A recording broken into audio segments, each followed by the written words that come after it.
So sa liwat, may gabi sa tanan, may gabi man sa mga radiri nga nag-view naman sa aton diri sa aton nga Facebook page diri sa tingog sang kaluwasan. So salamat sa sininga tiono nga nataga naman ako liwat sang privilege nga makashare naman liwat sang pulong nga hopefully makuha ano to nini sang paglaom kag hindi nga pulong makahatag sa aton sang ng inspiration sa aton pagkabuhi sa matag adlaw nga tanan. So ang aton nga title sang siningaton nga pagapamanandungan sininga gabi, paano maangkon ang matuod nga kalinong. So amo na siya no ang aton nga title sang aton nga program sininga gabi no.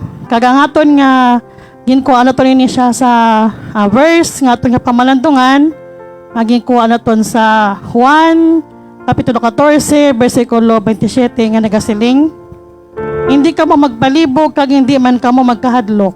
Tungod kay ang kalinong ginabilin ko sa inyo, ang akon kalinong mismo ginahatag ko sa inyo. Hindi ni parehas ang kalinong nga ginahatag sa kalibutan. So, mula siya nga nga verse, no? Nga pagkapamalandungan sa sininga gabi. So, before sina, mga yoan na kita sang guidance sa aton nga Ginoo pagya sa aton nga pagpangamuyo sa sining gabi. So let's pray. Father in heaven, Lord, salamat naman Ginoo sa sining opportunity nga makashare naman ako Ginoo sa iyong mga pulong. Kabay nga iyong mga pulong Ginoo, makatag sa amon Ginoo sang kalinong, hilabi na Ginoo sa amon nga mga balatyagon nga ihan, nakabatyag kami Ginoo sang kagamo, nakabatyag kami Ginoo sang discomfort. Kabay pa Ginoo nga ang ining amon nga verse nga pagkapamalandungan Ginoo, makahatag sa amon Ginoo sang katawhay sa amon nga balatyagon Ginoo. Ikaw na Lord ang maalam sa akon, hopefully Ginoo nga ma-share ko gini Ginoo sang ma-share gid akon Ginoo ang lesson nga ini Ginoo sa mga nagapamati kag sa mga nag-view sa sininga Facebook page Ginoo. Ikaw na Lord ang maalam sa akon, tungod ko wala ikaw Ginoo, wala man ako sang ikasarang sinitanan Ginoo. Itanan Ginoo, ginabalik ko sa imo nga may dako ang kadayawang nga magpasalamat bagi sa imo anak nga si Jesus nga amon Ginoo. Amen. So, this time no sa liwat, basahon ko nga ton nga verse no, nga ginkuha naton sa Juan Kapitulo 14, versikulo 27 nga nagasiling, hindi ka mo magpalibog kang hindi man ka mo magkahadlok. Tungod kay ang kalinong ginabilin ko sa inyo, ang akon kalinong mismo ginahatag ko sa inyo. Hindi ni parehas ang kalinong na ginahatag sa kalibutan. So kanabi sa sininga verse no, makahatag ni sa aton sang comfort. So paano ba naton maangkon ang kalinong? Di ba ang kalinong amo kung kita ginambal diri sa sininga verse no, nga ang kalinong matudtuod nga kalinong maangkon naton nini kung kita magpabilin kay Kristo. Sino bala si Kristo sa aton? Si Kristo bilang anak sa aton Ginoo, bilang siya ang tubo sa aton nga mga sala no, napatay, nagula sa niya dugo para sa aton. So kung kita magpabilin kay Kristo, kay siya ang ginahalinan sa kalinong. Kay prophecy gani diri sa Isaiah chapter 9 verse 6, ginambal diri nga matawang isa ka bata nga lalaki kag magahari siya sa amon.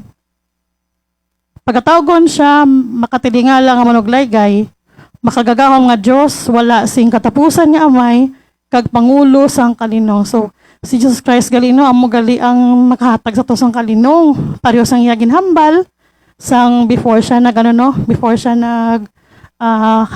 before siya nagkayab sa langit no, ginhambal gid niya no, para sa aton nga verse nga ginadala sa sininga gabi no, nga ang kalinong ginabilin ni Kristo sa aton. So maangkon to ng kalinong nga ina kung si Jesus Christ kaupod naton, kung si Kristo amo ang sentro sa aton kabuhi, kag kung si Kristo amo ang aton nga ginasugira sang tanan-tanan.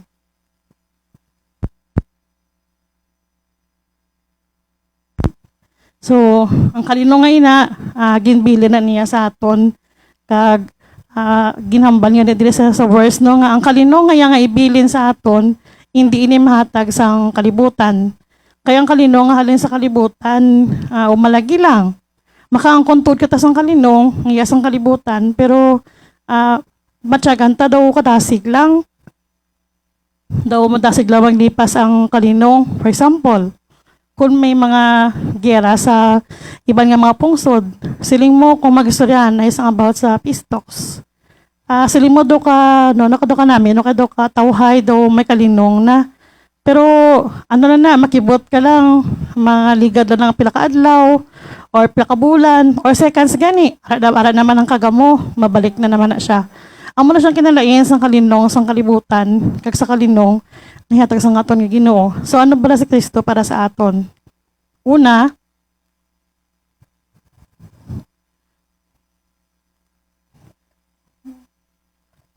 nakaangkon kita sa kalinong pagi sa dugo ni Kristo. Kaya siya, naging kabangdanan kung paano na lang balik ang relasyon sa Diyos sa tao. So kung aton gali ka ng tao, nga si Jesus Christ gali ang nagpatunga para sa aton. Kaya sa una, bay ang aton Ginoo, akig sa tao, tungod kay sa grabe nga magpakasala.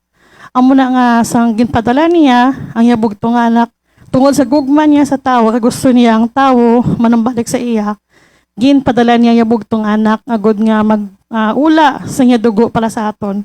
Ang dugo ni Kristo, amo ang naghugas ang aton nga kasalanan, amo nagbayad sa aton mga sala. Kag ang kamatayan ni Kristo, nagdala ato siya sang kalinong sa aton. Nga kon aton lang niya siya nga pamalandungan, kanami galino kon nara si Jesus Christ sa aton nga heart, kay naghatag siya sang kalinong sa aton. So, si Jesus Christ ang naging kabangdanan nga sa liwat na reconcile kita sa aton Ginoo. Nga sa liwat ang aton Ginoo, bisan pa ka makasasala sang tao, tungod kay nagpatunga na si Kristo para sa aton, ginpatawad niya aton mga sala. Galing kay ang tao lang ang nagapabilin sa pagpakasala. Kaya ang tao lang mas gusto nila nga magpabilin sa isang kalibutan. Kaya di bala, ginhambal gani diri sa Colosas, Kapitulo 1, versikulo 20. Ginhambal diri nga kag paagi kay Kristo, napabalik sang Dios ang yamayong relasyon sa tanan nga iya ginhimo sa langit kag diri sa duta. Ginhimo niya ini pagi sa dugo ni Kristo sa kroso.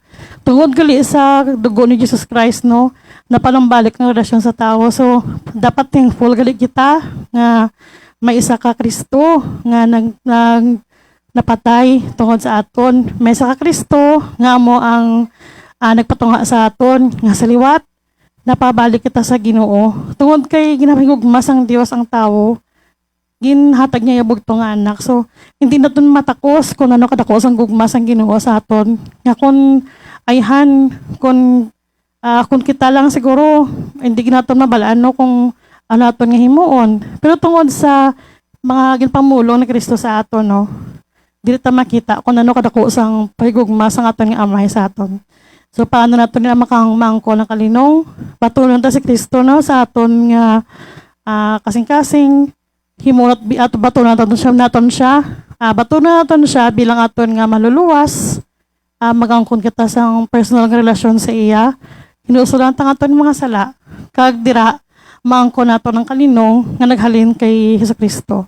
Kaya ang halikang kalinong nga ginahatag ni Kristo sa aton, kalinong na siya nga hindi umalagi lang, kalinong nga wala sing katapusan, kalinong nga permanente, nga bisan pa nagapangatubang kita sa mga nananasari nga mga kabudlayan sa kabuhi naton, kung may alaga ta sang Kristo sa aton kabuhi, mabatyagan ta ang kalinong. Mabatyagan ta nga daw katawhay lang sa aton, mabatyagan ta nga daw kahapos sa sang tanan. So mo na siya ang kalinong nga ginahatag ni Kristo sa aton. So ang aton nga Ginoo nagapanawagan sa aton nga batunon naton ang kalinong nga ibilin sa aton Ginoo, gaginbilin sa aton nga Ginoong Hesus para sa aton. Kay kun batunon naton ina, mangin matawhay ang aton kabuhi. Mabatyagan ta nga aton nga Ginoong Kristo amo nagahari sa aton. Especially nagid ko nimo to siya nga center sa aton kabuhi.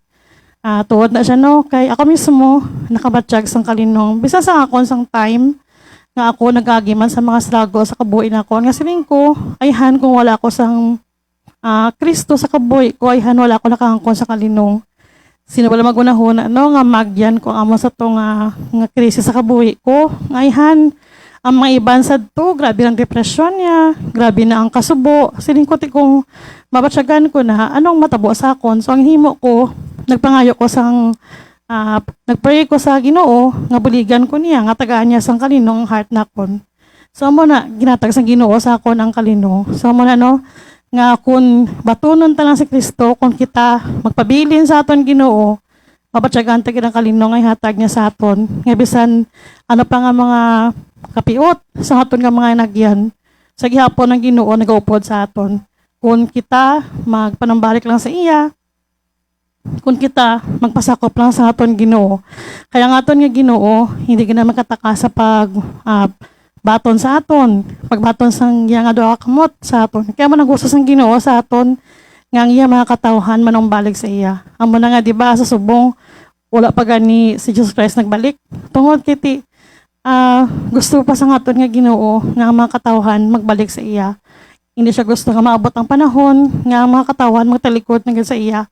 Galing kay mayala subong sa aton nga panahon nga mas ginapili pa nilang kalinong nga halin sa kalibutan nga kung naton lang tawon kanami isang kalinong ginbilin sang aton nga Ginoo sa aton bilin niya ang kalinong sang anti siya nagkayab sa langit ginhambal gina niya no pareho sa gindala ko sa aton nga verse kagina sa Juan Kapitulo 14, versikulo 27, no, ginhambal gid rin niya, first ang verse na gindala ko, hindi ka mo magpalibog, kag hindi man ka mo maghadlok, tungod kay ang kalinong, ginabilin ko sa inyo.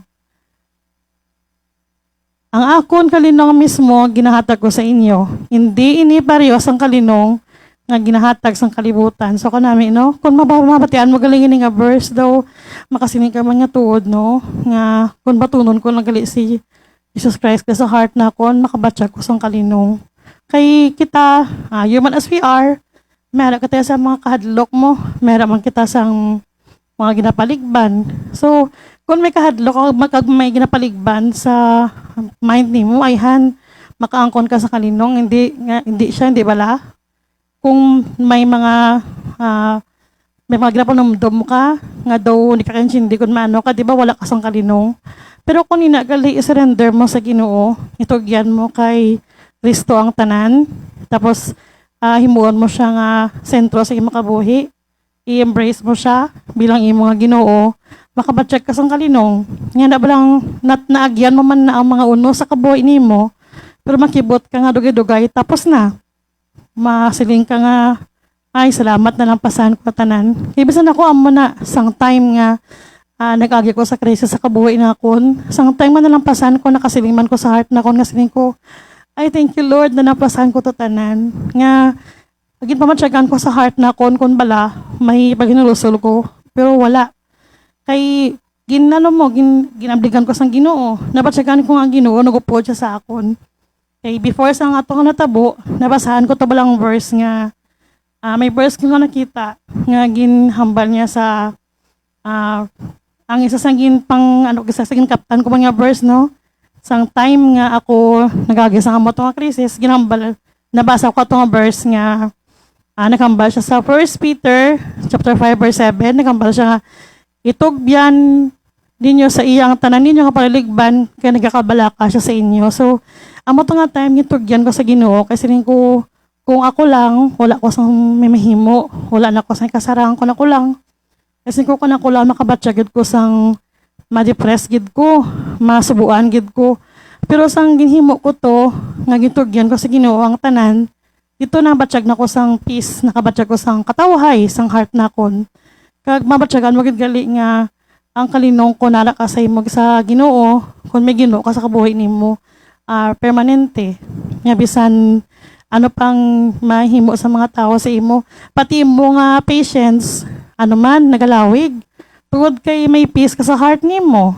Kay lain ang peace nga nagalin sa kalibutan mo. Bisan pa gani ang masiling ka ba lang, makadto ko sa kalugar, para makaangkon ko sa kalinong. bisan kadali lang, kadali lang, makadto ka sa lugar nga na para makaangkon ka sa kalinong, kadali lang. Pero kung nara ka sa Ginoo, ang kalinong nga maangkon nimo ya, nang ano ya, wala katapusan. Permanent nga kalinong. Amo na siya ang message nga ginibilin sa aton Ginoo sa aton. Nga kun unahon ta lang aton Ginoo, unahon ta lang magpasakop sa iya, makaangkon kita sa kalinong. Amo na ang kayo sang Ginoo sa aton nga hopefully makita man naton bilang kita mga nagatuo sa aton Ginoo, kag bisan pa ganyan kita mga anak ta sang Ginoo. I know nga may mga times nga kita ginatisingan man kun balading kita asta, masiling kita nga ano nako nang bakod nako. Pero may mga times gid nga nagaabot sa aton nga nagakatublag kita nga kung maabtan ta sa mga worries sa kabuhi naton. So abita daw ano na, okay na, abita daw kalinong na, pero gaabot gili sa time nga ano pa may mga temptations pag nga nagaabot sa aton nga katisingan kita ko din tasta as ano no, as bilang anak sa aton nga Ginoo, as Christians no, bilang mga tumuluo, ginatisingan pa kita kung din kita asta. Kung bala di ang aton ang pagkapyot sa Ginoo, kundi nasta ang aton nga pag pagpasakop sa iya. Kay mayara sa aton nga gamay lang nga gamay lang ang kaluyahon nga magabot sa aton no. Mayara gid nga dayon, makabatsyag bala sang panghina. Makabatsyag nga hindi nako, kapoy nako. Gusto ko na magpakalinong hasta nga maabot na lang ang point nga merang iban nga gina-end nilang life nila kaya nila maglinong na sila. Malilong na kuno sa sapyak kinabuhi. Pero hindi gali kay 'di ba kung mag-end ka sa life nimo, 'di ba sala na sa aton Ginoo. Ang Ginoo hindi na sa manamian kun himuon ta na. Kag abita lang na makaangkon ta sa kalinong pero hindi. Kay maabot ang time nga kita i-judge pa sa aton Ginoo. Kag amo na ang kung ako na lang Ginoo sa aton, mapatyagan ta nga daw katawhay lang sa aton. Bisan sa aton nga mga pagpangabuhi, kung ipangibabawon ta lang ang Ginoo sa aton bilang kita mga bilang kita mga anak sa aton Ginoo, kung ipapagibabaw ta lang ginahambas ang Ginoo sa aton, kung hindi ta lang pagkalipatan ang iya mga promise sa aton, nang hindi siya magpabaya sa aton, kag hindi man siya magbiya sa aton. Kita pa gani nga mga kanakaniya, amo pa nga nagabiya sa iya, pero ang Ginoo wala ginagabiya sa aton. Kag ginahambal gid niya diri sa verse nga akon gindala nga ang kalinong nga ibilin niya sa aton niya. Wala gid sang wala sa katapusan. Ang kalinong nga ibilin niya sa aton permanent. Ang kalinong nga ibilin niya sa aton niya ginaya.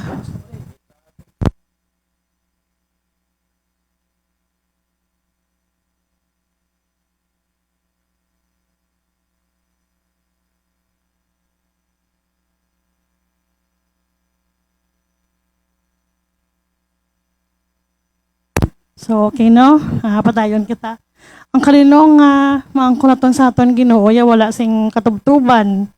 Kag bisan pa bala nga ang aton himuon sina pabakuron tang aton nga pagtuo, ang aton nga pagkapyot sa aton Ginoo. Kag kun kita banta naton kita nakabatsyag na sang kaluya, basahon ta mga verse nga makahatag sa aton sang inspiration pareho sini. Sini nga verse no, ang John chapter 14 verse 27 no, nga ang kalinong kung nara ka sa Ginoo, kung kita magpabilin sa aton Ginoo, lain sa kalinong nga iya sang kalibutan. Kaya ang kalinong nga sa kalibutan niya may katapusan. Pero ang kalinong nga sa Ginoo wala sing katapusan. Kaya mapatsagan tagid nga kung kita ara sa aton Ginoo, kung kita nagapabilin sa leyon ni Kristo, mapatsagan tagid ang kalinong sa aton nga kabuhi, ang kalinong sa aton balatyagon, ang kalinong sa aton pinsar. Kag dapat kung magabatya kita sang kahadlok, dapat hindi ta mahadlok. Kay ang Ginoo kaupod naton. Para sa ginambal niya diri sa Isaiah chapter 41 verse 10. Ginambal niya diri nga hindi ka magkahadlok kay kaupod mo ako, hindi ka magkabalaka kay ako ang imo Dios. Pabaskugon ko ikaw kag buligan, proteksyonan ko ikaw paagi sa akon gahom nga makaluwas sa imo. So amo ni siya tandaan taman ang mga verse nga ini nga akon nga gin panglawag, amo gini siya ang aton nga sarandigan. Amo ni siya nga aton nga balik-balikan tagid basa permi. Labi na gini nga verse nga nagambalang Ginoo nga hindi ka mo magkahadlok. Ang naghambal gid sa nga verse sa Isaiah chapter 41 verse 10 no nga naghambal gid siya hindi ka mo magkahadlok. Kay hindi ko kamo pagbabayan, pabaskugon ko kamo. Proteksyonan ko kamo. So nga mahadlok pa kita no. Nga makabatyag pa kita sang pagkabalaka. Dapat palamdumon ta permi nga upod ta ang Ginoo. Kasi na ang kalinong nga gusto ta nga maangkon sa atong nga balatyagon, pabatyagan ta na tungod kaya ta sa Ginoo. So kanabi sa sining nga verse no. Nabisan ako sa pagbasa ko ni liwat, nagsiling ko nga hala kanami tuod. Kay ang kalinong nga iya sa aton Ginoo ya wala sing katapusan. Nagsiling ko siguro kung nagsalig ako sa kalinong nga iya sang kalibutan ay hanway ko kabalo kung anong ako nga gintangatan. May mga times nga nagabatsyag mo ko sang kaluyahon pero gina ko na ginapaminsa ginapangamuyo nga siling ko Lord tagailan ko sang kabakod pamigin ako ginapinsa nga ang Ginoo kaupod ko wala gyud ko gipabayaan sang time nga ginano ko ginapirahan ako wala gyud siya nagbiya sa akon ayhan pasubong nga arina nakabalik no kaliwat sa pag-ubra kag sang time nga ato ko sa na-admit pa ko sa ragit na wala gyud dula sa mind na ko nga siling ko kung mag-ayo lang ko, mangayon ako, mabalik ko liwat sa pagpangalagad sa Ginoo. So, salamat sa Ginoo, no? Hagin grant niya ako nga wish sa iya. Nga sining ko, Lord, kung maayo ko, mabalik ko liwat sa pag-share sang mayong balita sa mga katawhan. Kung tagaan ako sang panahon, nga paryosin nga naka-share naman ako diri sa tingko sang kalawasan. So, ang akon nga heart nga kalipay ni siya kasi ko, maka-share naman ko sang Word of God. Kag, isa gani pagkatapos na dili ka minsan pagani kung ano naman ang akon nga sinod nga i-share nga makuhaan naman sang lesson sa mga pamati no. So muna hopefully nga ang nga verse na kung ano to ni siya sang lesson no. Akon kita lang gali magapabilin sa luyo sang aton Ginoo. Kag unahon ta lang ang Ginoo no. Magpasakop lang kita sa iya. Mabatsyagan ta kinang kalinong nga hatag niya sa aton. Kaya ang Ginoo wala nagapaslaw sa iya mga katawhan. Kung nagkamba siya nga, may hatag siya nga kalinong sa aton, ihatag na niya sa aton. Ihatag na niya sa aton kung kita magtuo lang sa iya. Tungod ang atong pagtuo sa aton Ginoo, amoy nang aton nga mabakod no, nga sanandigan sa iya. Tuuhan tang Ginoo, na kung na naman niya ihambal, iya ganyan ginabuhat. Wala ang Ginoo nagapaslaw sa iya makatawhan. Kung di binigid ko ng iya katawhan, nakita niya nga matinad-anon sa iya. So, before ako mag-end, no? So, salamat gid sa sininga time nga na-share ko naman ang ining verse, no? Nga ginkuha ko sa John chapter 14, verse 27, nga nagasiling.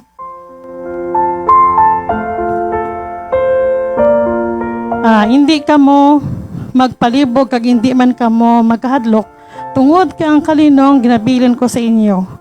Ang akong kalinong mismo ginahatag ko sa inyo. Hindi ni parehas ang kalinong na ginahatag sa kalibutan. So, ang nga verse no, nagapahanomdom sa aton nga kung kita magpabiling kay Kristo, kung si Jesus Christ himuon ta lang nga center sa aton kabuhi, no? Kung kita manumbalig sa iya, kung kita hindi magsalig sa kalinong nga ginahatag sa kalibutan, mapatsagan tagid nga ang aton nga balatyagon, makaangkon gid sa kalinong katawhayan. Na balang masiling ka na lang sa mind ni mo nga ang Ginoo na ang maalam sa akon. Kay ako na ng pagbuot sa Ginoo, amo nang matuman. Tuot ka ginhambal niya, nga ang yakalinong gibili niya sa aton. So amo na nga aton nga dapat nga himuon. Dapat kay ginbili niya sa aton ng kaninong, dapat kita magapabilin man sa liyo sa aton Ginoo. Sa liyo sa aton Ginoo nga si Ginoong Jesucristo. So mga muyo kita, salamat gid Ginoo sang time nga ako naka-share naman sa mga pulong kag hopefully mangini nga verse Ginoo makahatag gid Ginoo sang lesson sa amon kag sang reminder sa amon nga tungod kay ang imo nga kalinong maginbilin sa amon kabay nga ikaw magapamilyan man sa amon Ginoo. Sa siningation Ginoo, ikaw naman Lord ang maalam sa amon nga mga likoton nga nagkalabilin. Ikaw naman Ginoo may balo sa amon. Kakabay nga magapabilin gid Ginoo sa heart naman Ginoo sa amon nga mind ang anuman nga Ano to na namon sa sininga verse nga mong gipamunod nga sininga gabi. Ikaw na Lord ang maalam sa amon, ikaw naman Ginoo ang mag-lead sa amon sa liwat. Kag salamat ng Ginoo sa imong mga pagpakamayo sa amon. Ilabi ligid Ginoo sa sininga panimalayan niyo ko sa diin. Kami nag-live ka nag-share sa imong mga pulong Ginoo. Sa labi ligid sa ako mga kapdanan, sa kay Brother Vic, sa kay Sister Alma, sa kay Brother Rom. Kag ikaw naman Ginoo maalam sa amon Ginoo nga sa gihapon.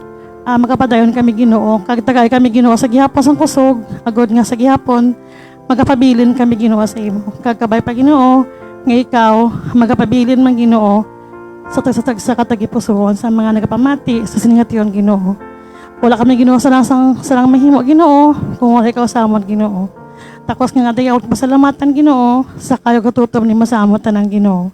Nga tanan nga ni Lord ginabalik ko sa imo, namita ko ang kadayawon nga pasalamat. Pagi sa imo bugtong anak nga sa Jesus nga man Ginoo. Amen.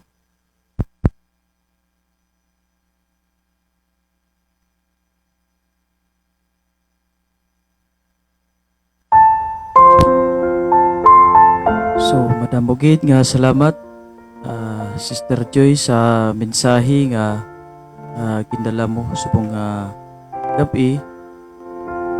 So gusto ko lang pasalamatan ang tanan nga